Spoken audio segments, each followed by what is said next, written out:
જો સિદ્ધપુર તાવડિયા રોડ જઈએ એટલે ડિવાઈડર, આ ડિવાઈડર બનાવી તોડી ખબર નહીં કેમ આટલી સુંદર મજાની ડિવાઈડર બનાવ્યા. રોડની પર જાળવણી જે વાતો થઈ એ પ્રમાણે રોડની જાળવણી 5 વર્ષમાં થઈ ના શકે. ઠેર ઠેર તૂટ્યું, એ આવી ગંદકી હોય.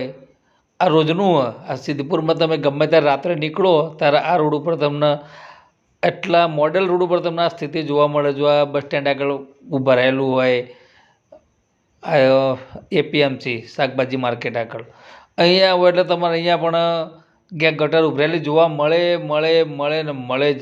એના વેપારીઓ બી ત્રાહીમામ થઈ ગયા. અહીંથી પસાર થતા લોકો પણ હેરાન થઈ ગયા. પણ સિદ્ધપુર નગરપાલિકાના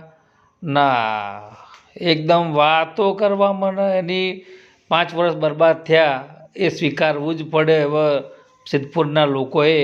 નહીં તો પછી હજુ પણ બીજા 5 વર્ષ જો બરબાદ કરવા હોય તો વળી પાછું ધ્યાન દોર્યા વગર મનફાવ એવા નિર્ણયો લેવા પડે તો વળી પાછા આપણે 5 વર્ષ ભોગવીશું.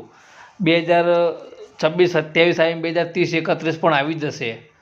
આવા નવા રોડ પર 5 વર્ષ ચાલી લઈશું, બીજા 5 વર્ષ ચાલે, 5 વર્ષ વધુ ભાઈ. તો નહીં તો પછી કશું જ વાંધો નહીં. ભારત માતા કી જય અને વંદે માતરમ. વાતો કરવાની રોડના જે લોકો અહીંથી ચાલતા હોય એને તો ખબર જ છે. જે વિડીયોમાં જોવે એને સાચી હકીકત ખબર ઓછી પડશે, પણ જે અહીંયાથી નિયમિત જતા હશે એ લોકોને તો કમ્પ્લેટ ખબર છે કે આ રોડની સ્થિતિ કેવી હોય છે, હાલત કેવી હોય છે. આ ધૂળ છે કે 2 ફૂટ સુધી ધૂળ ચડી ગઈ, સફાઈ થતી જ નથી.